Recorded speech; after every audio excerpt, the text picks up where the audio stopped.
Hello there, and welcome to my commentary for the first ever World's Strongest Man competition, which was held in 1977 at Universal Studios in California. Um, this competition just had 8 men, and with the exception of Franco Columbu, who was Italian, they was all American.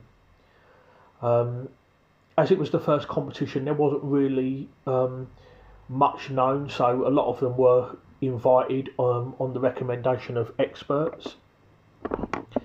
Uh, there was lots of good strongmen they could have used that either didn't want to do it or were unable to for various reasons. I heard apparently there was a lifter called Chris Taylor, and he was like 420 pounds, and he was considered. And Bruce Wilhelm was even interviewed a few years ago, and he actually said that he originally wasn't actually going to be compete at the World's Strongest Man.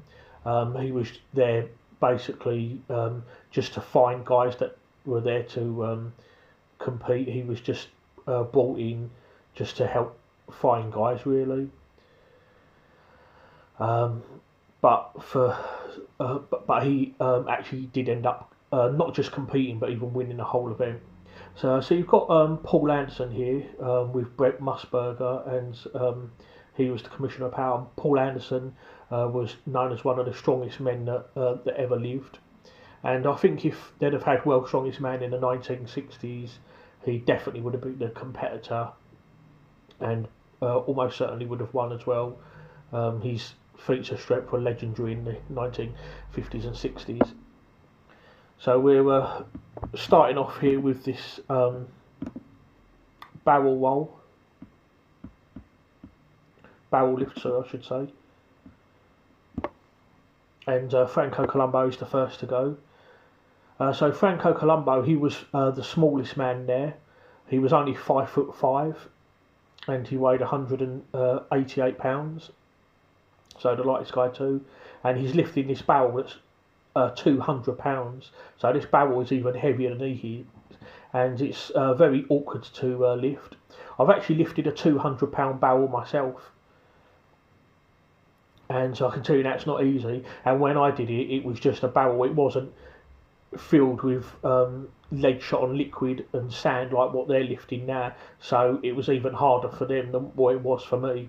So when I lifted the 200-pound barrel over my head, it was just a regular keg basically, and very different to the barrel that they're lifting here. So now we've got John Cole attempted it. Franco Columbu was just successful, and John Cole, he was 5'10" and weighed 256 pounds, and he was a power lifter, and apparently his deadlift was in excess of 800 pounds, which in the late 1970s was extraordinary. I mean, that's a good lift now, but back then that was really unheard of. But they're getting the guys to do disciplines which at the time were very foreign and alien. They're quite common now, but back in the day this was all very new to a lot of the lifters, really. Lots of odd, awkward objects to lift. I mean, if you look at like the log lift, which doesn't come into it until 1980, that was very different than the machine logs that they use today. It was a wooden log. It was very cumbersome. So here's Bruce Wilhelm stepping out now, and he was the biggest guy in this competition, 6'3.5" and 326 pounds. And he was an Olympic weightlifter, and he was interviewed some years back, and I actually watched that interview, and there we are. He's just done 200 pounds like it was nothing.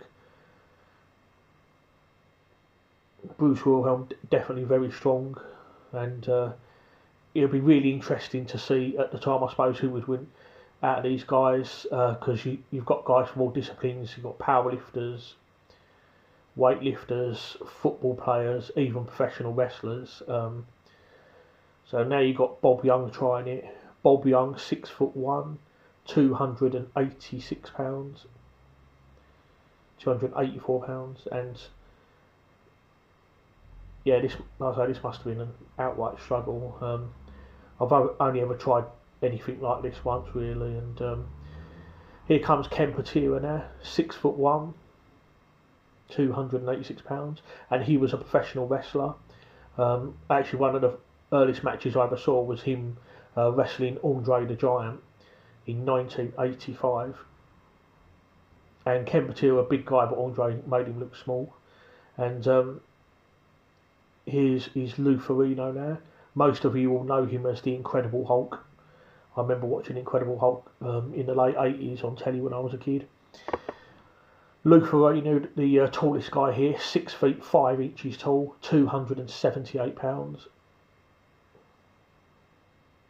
And he actually did that, but they didn't give it to him. Apparently insufficient pulls on the chest. It would have been nice if they could have had the lob then. One of the rules with this barrel though is that they had to pause on the chest for 2 seconds. And here comes George Friend, and he was a hammer thrower. I think he's the last guy to go. So George Friend, 5'11", £245, and it looks like he's made it. Now I think there's one more. Yeah, Mike Dayton. I think he's the last guy to go now. Mike Dayton, 5'11" and £200. So he's actually the same weight as this barrel that he's trying to lift overhead.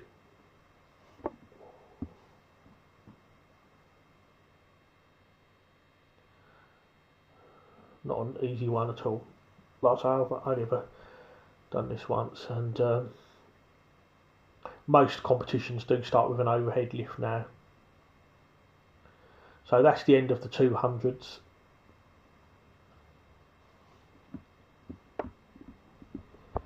And now the guys are going to attempt the 250. I think that they should have gone up in smaller increments. I think after 200 they should have had.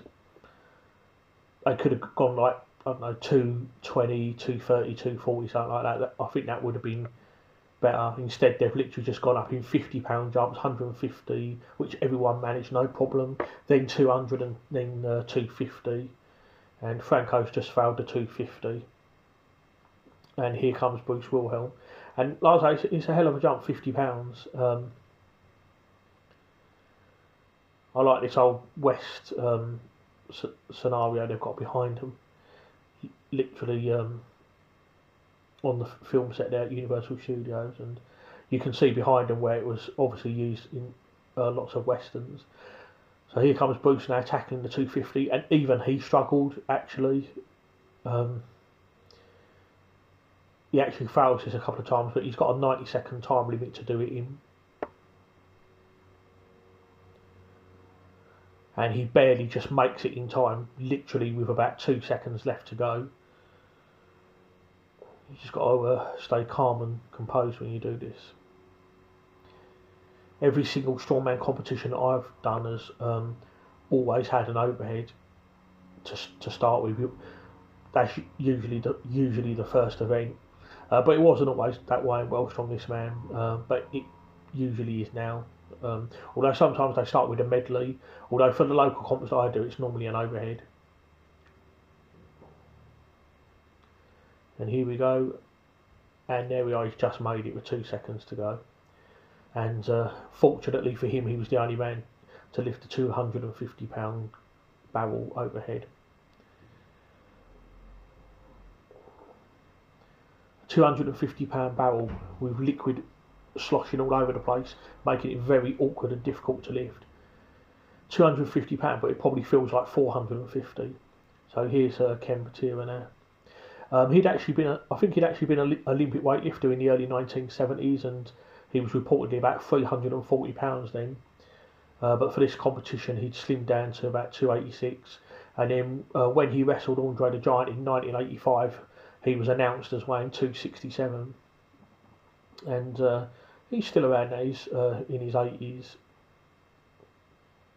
very strong man still. He seems to be using like yellow gardening gloves. He actually was suffering from like a back issue doing that. And there's Bruce looking very happy, looking at the camera now, and he can see that a lot of the guys are struggling with it. And I think at this point he probably knew that he was going to win this, that the other guys were going to fail to do this.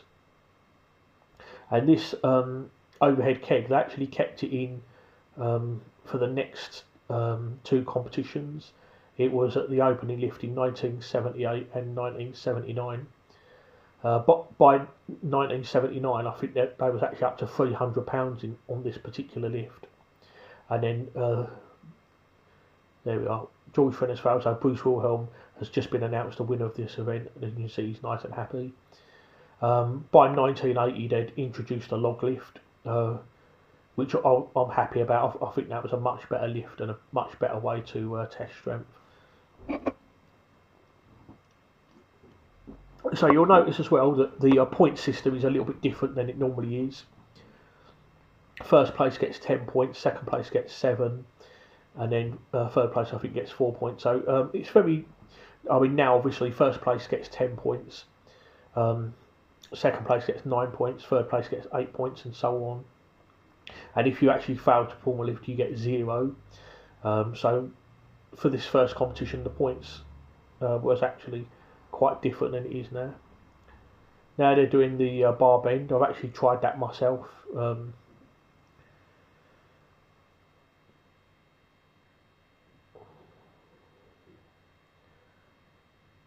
And Frank actually used his teeth for that one.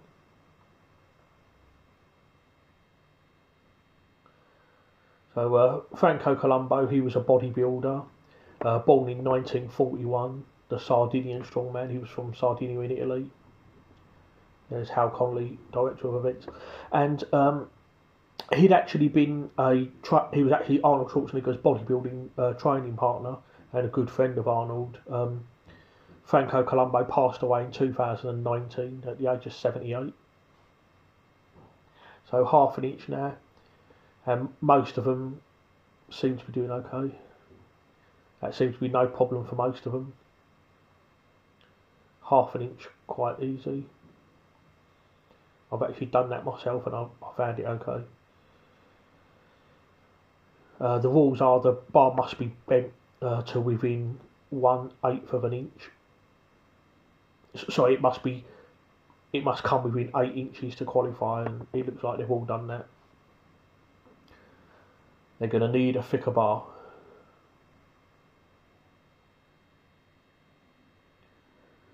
So now Brent Musburger is showing them the now thicker bar, and he said look for half of our field to disappear, trying to bend this one.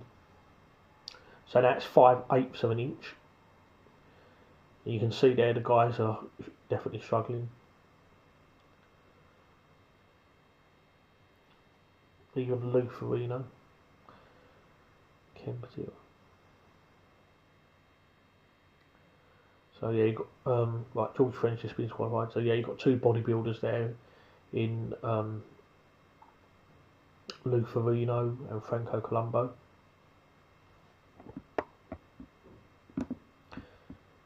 So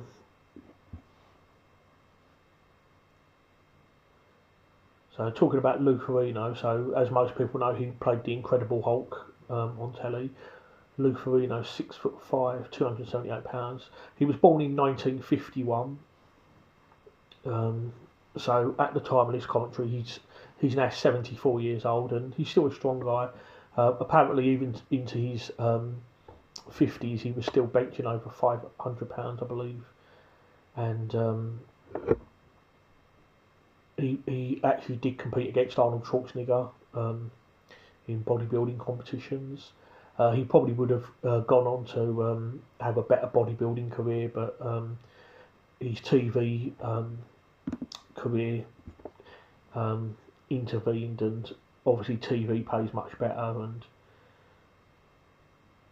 he became a lot more famous. So it looks like Lou Ferrigno's just won the bar bend. He got the ends to within 24 inches of each other. So, I mean, some people say bodybuilders aren't very strong, but both Lou Ferrigno and Franco Columbu were very strong guys.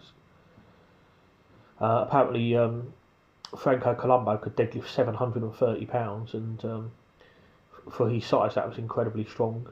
And Lou Ferrigno as well, a very strong guy in his own right. Notice Arnold Schwarzenegger is not here.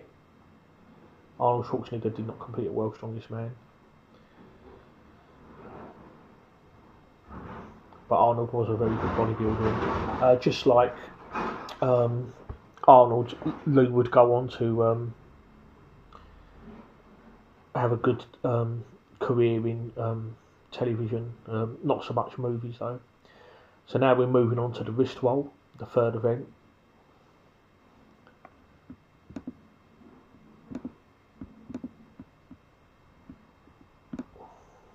So with the overhead barrel lift, Bruce Wilhelm won by lifting 250 pounds. Lou Ferrigno won the bar bend. And now a wrist roll. So it's a 100 pound weight, and they've got a wrist roll it up 10 feet. Really good challenge for the forearms. I have done wrist roll. It's been a while since I've done it, but I don't think I've ever done it like that really. Forearms must be absolutely burning after this. No easy task at all. And interestingly enough, the wrist roll was actually won by Mike Dayton, who apparently was a kung fu artist and stuntman. And not much is really known about him, but he was born in 1949. At 200 pounds, he was one of the smallest guys here. To the best of my knowledge, he did not compete at World's Strongest Man again after this. In actual fact, for the next World's Strongest Man in 1978, it was 10 guys. There's 8 guys competing here, but it was 10 guys the next year. And out of the 8 guys that competed at this year, the only one to return the following year was the winner, Bruce Wilhelm. The other guys did not compete again after that. Although saying that though, Bob Young did return in 1979, but he was the only guy to do so. Ken Patera never competed again.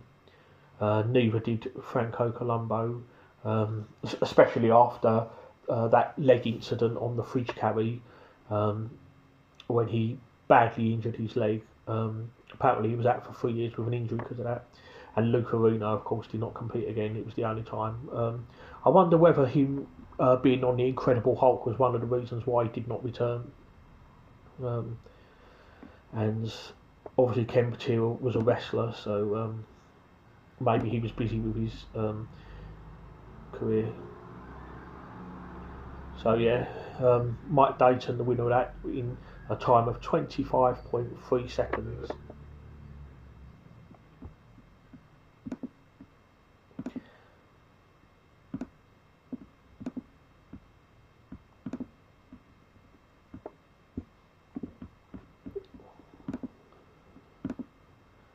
So we move on now to the wheelbarrow race.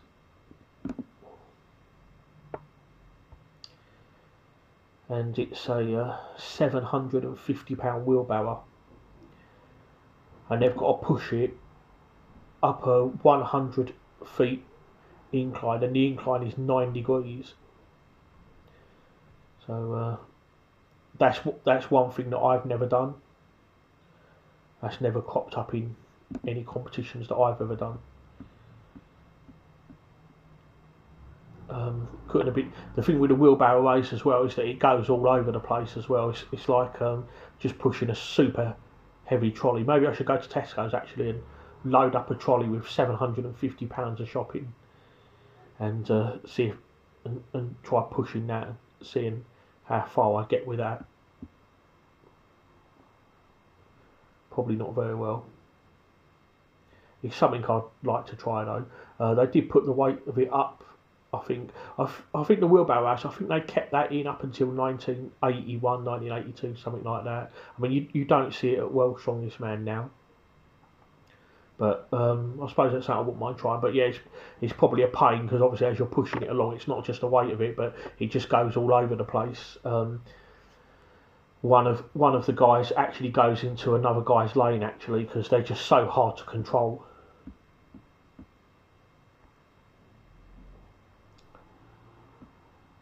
Really interesting seeing Lou Ferrigno and Franco Columbu both being interviewed together, and Lou is literally like a foot taller than Franco Columbu.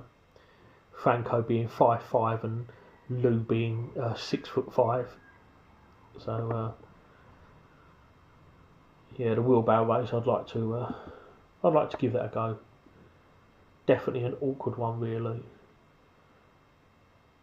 I think there's definitely better ways to test strength, but there we are. So here you have John Cole, and he was born in 1943 and died in 2013. And like I say, a good powerlifter, but he did seem to struggle with some of these events. And then yes, speaking of, so you've got Bob Young, and he played for the St. Louis Cardinals, and he was born in 1942 and died in 1995. Then you've got George Friend, born in 1941 and died in 2006. So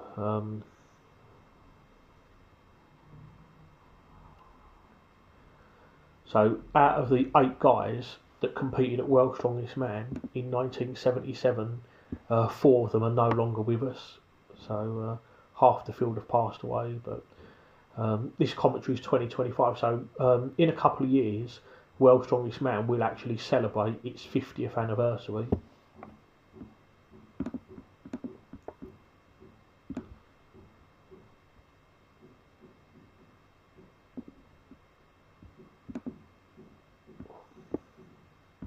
And Bruce Wilhelm ends up becoming the winner.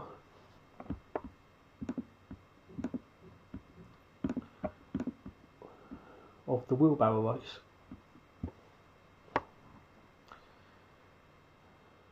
And Bruce Wilhelm, he was interviewed a few years ago by Lawrence Charley. You can actually watch that interview on Lawrence Charley's YouTube channel. Quite an interesting interview actually. I think it's about 45 minutes long, and it's a really good watch actually. In fact, Lawrence Charley has actually interviewed quite a lot of the old-time strongman. He interviewed some of the guys from the 90s, guys like Joe Onosai and Gerrit Badenhorst, and it's quite interesting to see how they've changed over the years. I think he did interview Ken Patera. I'm not sure. I think he did. I'd have to look again. But I did watch the Bruce Wilhelm interview. So Bruce Wilhelm is actually 80 this year. So with the wheelbarrow race, they get 2 runs at it.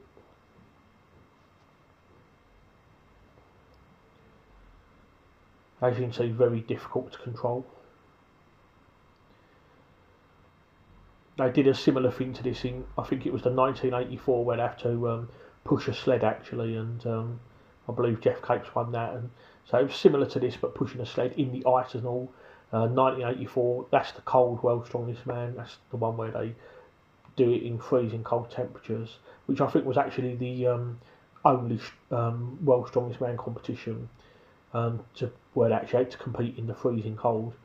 Usually, World's Strongest Man competitions are normally held in hot countries like Africa, where it's not just a strength, but they're competing in very hot climates, and it must be really, really tough on them. So now we're moving on to the tyre toss event. I have tried this once. I don't know what. I can't remember what my distance was. I might try this again. They have actually got a little tyre. at the gym actually. So I'll definitely have to give this one a try.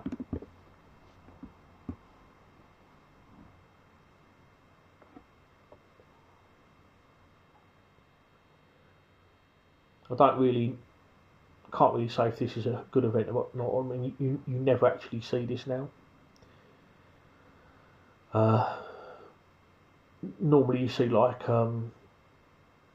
keg or sandbag over a bar. They're the only like throwing events that you really see nowadays. I'm not good at throwing events myself. I've had 2 competitions where I've had to throw either a keg or a sandbag over a 4 metre bar, and I've lost a lot of points on it. Throwing is not an event that's really suited to me. It's not an event that I'm good at. I don't have really the best technique for it. It is something that I should practice more, really. It is one of my weaker events. So with this tyre toss, I think they all get to throw once, and then I think like the top 4 guys get to throw again a second time. So they do like a preliminary toss, and then they do like a final toss, and then whoever has the highest distance becomes the winner on that. Like I say, if I was there, I wouldn't.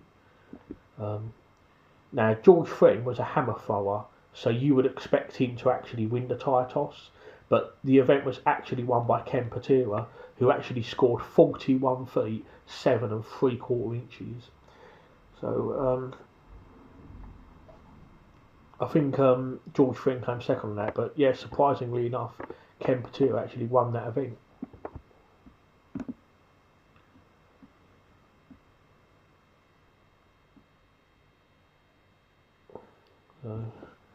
Wasn't a good one for the bodybuilders. Lou Ferrigno, Franco Columbu, and even Mike Dayton didn't even make it into the finals.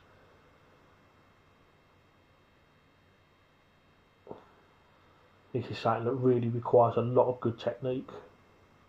If you haven't got good technique, then just forget it, really. So, I'm kind of glad that this event isn't anymore, because I don't think it's one of the better events, especially not for testing strength.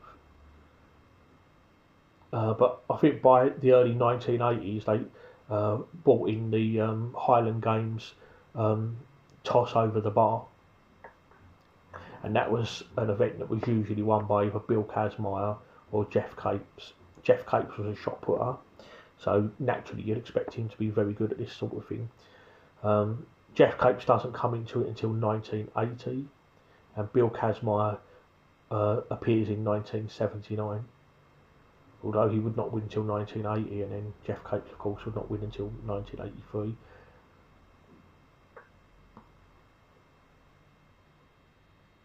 So you see, George Friend did really well. He scored over 41 feet there, but unfortunately it wasn't enough to best Ken Patera.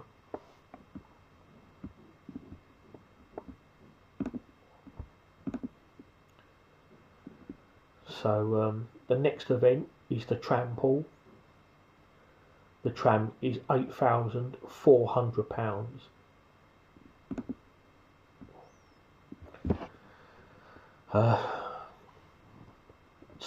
Now, back when they did it then, they didn't have the rope to pull on. Usually nowadays they have truck pull, bus pull, and yes, even plane pull. But this is just a tram. And nowadays, if they're doing a bus pull or a truck pull, they have a rope and they pull on the rope to pull the bus or the plane.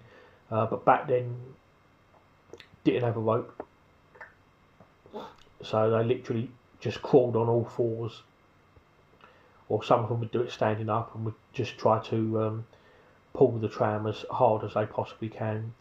And it was an event that would normally favour the big guys, because obviously with more body weight you've got more weight to pull, and so it was probably no surprise that Bruce Wilhelm would win the tram pull.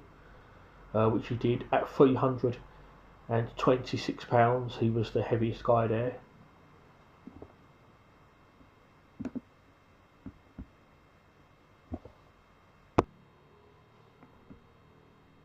So yeah, the trample definitely something that favours the bigger guys.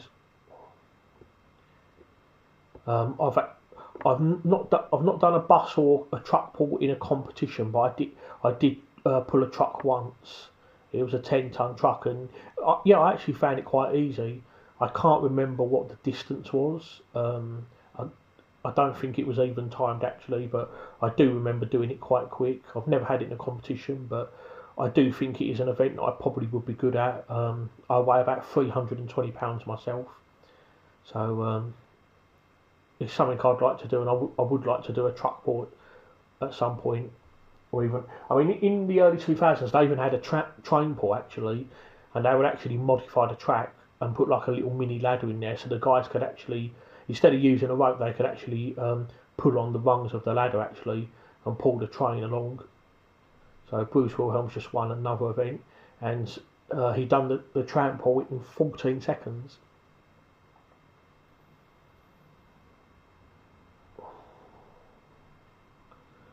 So here's Lou Ferrigno going up now against Mike Dayton, and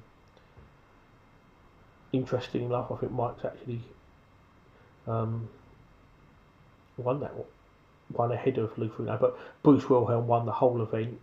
Bruce Wilhelm won the tram pull. So we're 6 events in there, and 4 events to go. And apparently this was actually done over a 10-week period. I don't know if that's right or not, but 10 events, that is a lot. At World's Strongest Man now, you normally have 5, maybe 6 events, but that's it. And so after 6 events, Bruce Wilhelm is now in the lead with 31 points. So we're now moving on to the car deadlift. I don't actually like the way they're doing this. I think it's dangerous, really. Fortunately, though, they learnt their lesson though, because the next year they did put rods actually, so the guys could actually pull on the rods and lift it. Because lifting it like this, it's difficult to judge. It's difficult to see. At least when they did it the following years and all that, the car deadlift was easier to judge, and you could see whether it was lifted or not. One thing I like about the deadlift is you can't really cheat it. You can either lift it or you can't. But obviously where the tyre is barely coming off the ground, it's hard to tell whether they've actually lifted it or not. But luckily they did rectify it. They're actually putting weight in the boot now just to increase the weight of the car. They've got 2 cars here, but that's all they're using. But I think it was the following year that they actually had 3 different cars, and the last car, the heaviest car, was Columbo's car. Not Franco Columbo, Columbo the detective, played by Peter Falk. And that was the heaviest car, and I think only 2 guys actually managed to lift it. They started off with a lighter car and then went up to the higher ones. And interestingly enough, Lou Ferrigno is actually doing really well on this actually. Being a bodybuilder, you probably wouldn't expect him to be that good at deadlift, but he actually won the car lift actually, and this went on for a very long time. The commentator actually said it, that it was actually starting to get dark by the time they come to the last few lifts actually. So, but I suppose, like I say, being the first competition, they was probably a little bit ill prepared with some of them. But like, the competitions did get better as the years went by. I like in 1983 that they introduced the farmer's walk. It was light and it was long, but that would get better and all. I think farmers should be heavy and should be short, so like 20 metres drop and turn, 40 metres total, or maybe just 20 metres. Although normally when they do it nowadays, they normally have a farmer's into a yoke or something like that, so you normally get both of them. So yeah, you would have thought that You'd have thought that John Cole would have won this, being an £800 deadlifter. You would have thought that this was his event. But again, the car is difficult to grab hold of. It's difficult to lift, difficult to judge. Luckily, they put handles on the cars the following year, so which was a very good idea. And Lou Ferrigno, he seems to be doing like he's lifting it from the back. It's almost like a behind the back deadlift. In some ways, I actually think that's easier. I remember 10 years ago, I used to do lots of behind the back deadlifts, and at the time, my behind the back deadlift was actually stronger than my regular deadlift. Actually, I haven't done behind the back deadlift for a very long time. It's more of a novelty lift, really, although it can help with leg strength. But in a strongman competition, you're not going to get a behind the back deadlift, which is one of the reasons why I don't really do it that much. But they do have their value. They're not useless.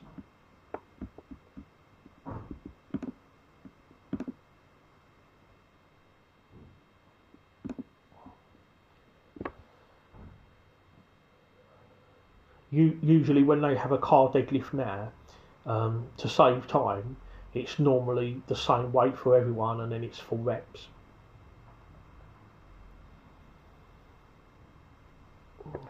This car lift must have gone on for a very long time. This is quite a long competition as well. It's an hour and a half. World's Strongest Man now is normally an hour or less. And like I say, normally limited to 5 or 6 events. I think 2 events is definitely too many. Franco's really struggling there, and he's just failed.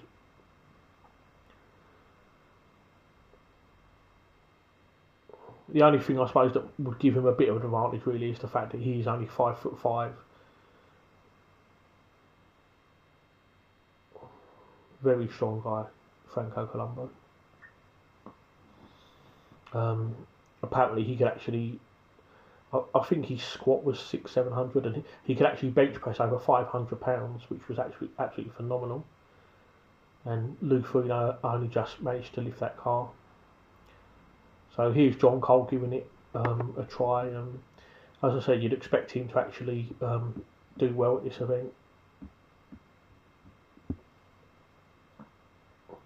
But yeah, unfortunately, he failed to do so.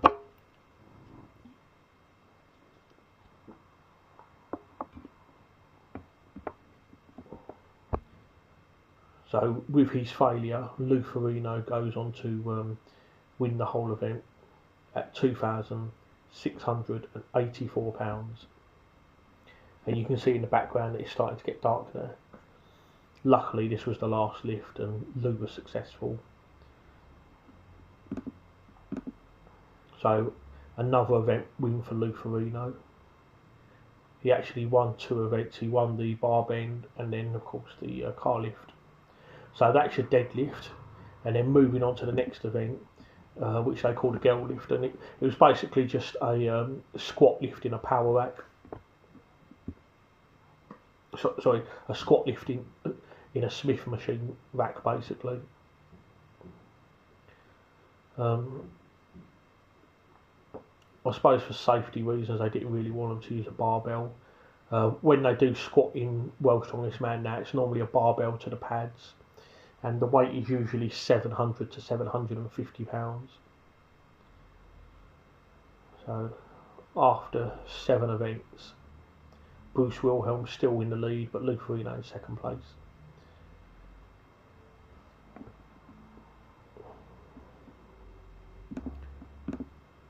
So the 8th event, squat lift.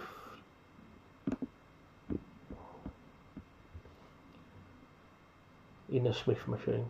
I really don't know how I would fare on this, to be honest. I don't think I've ever done a squat in a Smith machine. So Lou Ferrigno the first to go. So they're starting the weight at £476. You'd expect Lou to be good at this. And there we are. With this Smith machine, you really don't want to stop in the bottom, because if you do, it's just not going to move again. And here's Bruce, and obviously being an Olympic weightlifter, you expect him to also be good at the squat. I don't think Mike Dayton, yeah, he elected not to compete. Ken Patera was actually suffering from a bad back actually. So he gets this lift in, and I think he quit after this, and you can see that he's in pain right there.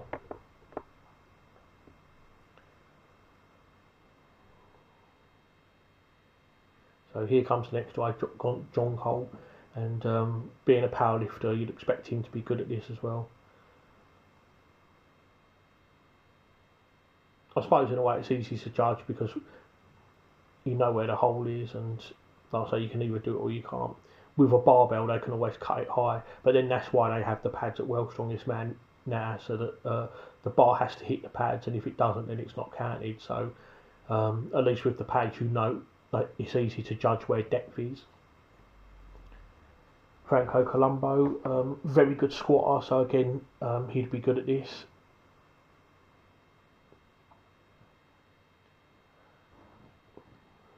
With the exception of Mike Dayton, I think they all pretty much easily managed the 476. So they've moved up £50 now to £526. Yeah, putting a towel on.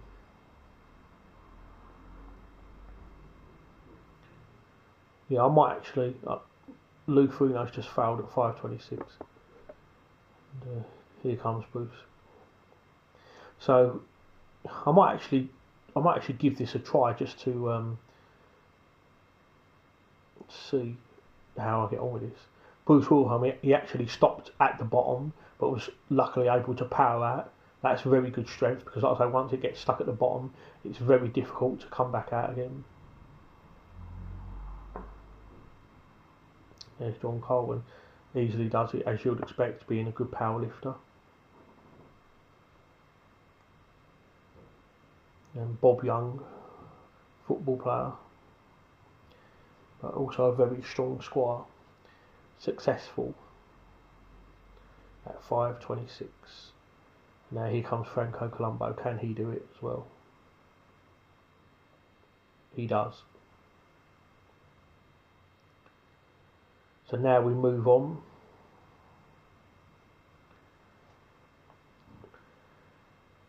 I went 586. Now they've gone to £626.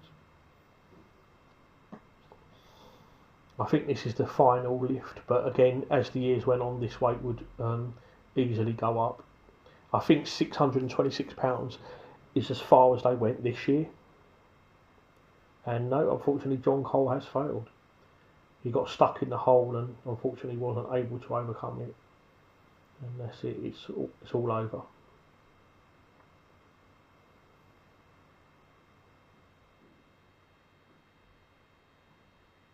I think one of the guys was successful at this. So here comes Bob Young now.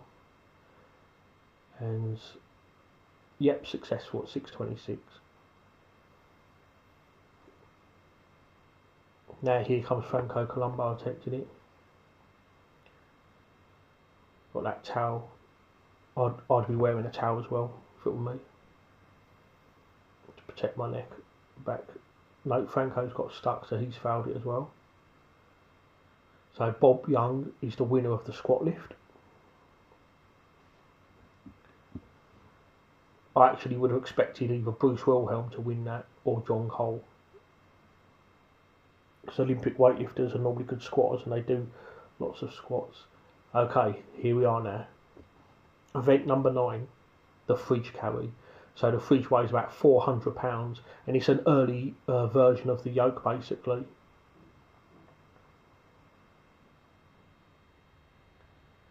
Yoke is normally an event I'm quite good at actually, so I think I'd have done alright with this.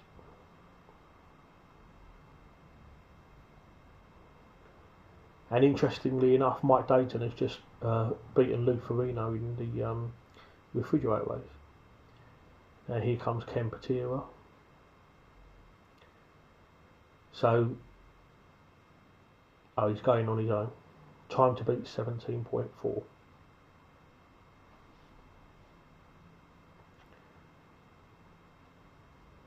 So this is the infamous fridge race where Franco Colombo got injured doing this. So there's Bob Young. And there we are. Franco Colombo has just snapped his leg. Oh, that must have been painful as hell. Apparently he was out for 3 years because of that. In strongman, accidents do happen, and yeah, he's being interviewed on the stretcher.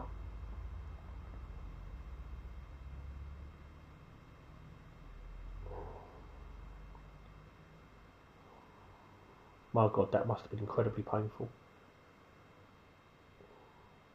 I'm amazed he's even actually able to talk to him. So that's Franco out of the competition. Needless to say, he didn't return after that. Now you got John Cole. This is heat number 4 against Bruce Wilhelm.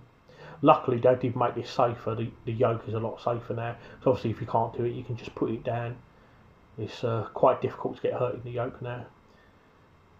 But with that fridge, so many things can go wrong. And there we are. Bruce Wilhelm has won the refrigerator race. Another event win for him. 17.2 seconds.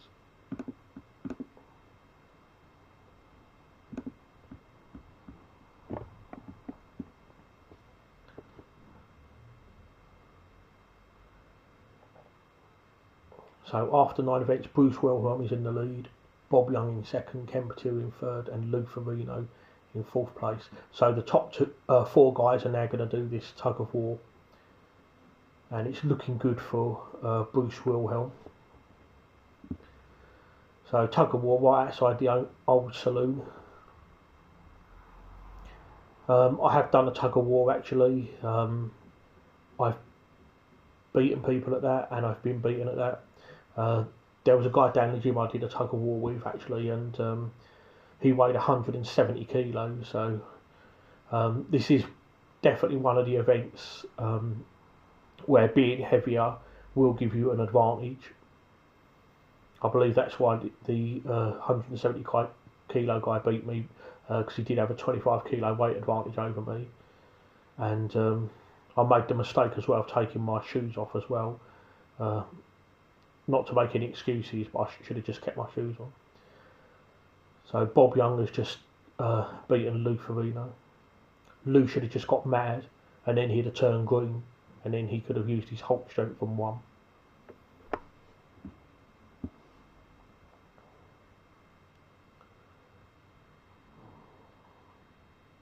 Yeah, I would like to do tug of war again. If I ever see that guy again, I'll challenge him to a rematch. So Bruce Wilhelm against Ken Patera, and you'd expect Bruce to win, being 40 pounds heavier than Ken Patera. So here we go, and Bruce easily dragged him over the line. And so there we have it.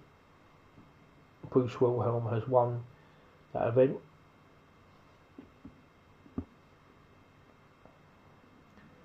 And Bruce Wilhelm is the winner of the World's Strongest Man 1977, the inaugural winner.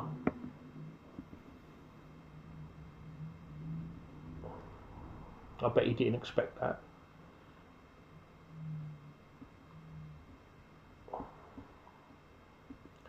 So now they've got in the tug of war Ken Patera against Lou Ferrigno, and Ken Patera has won that.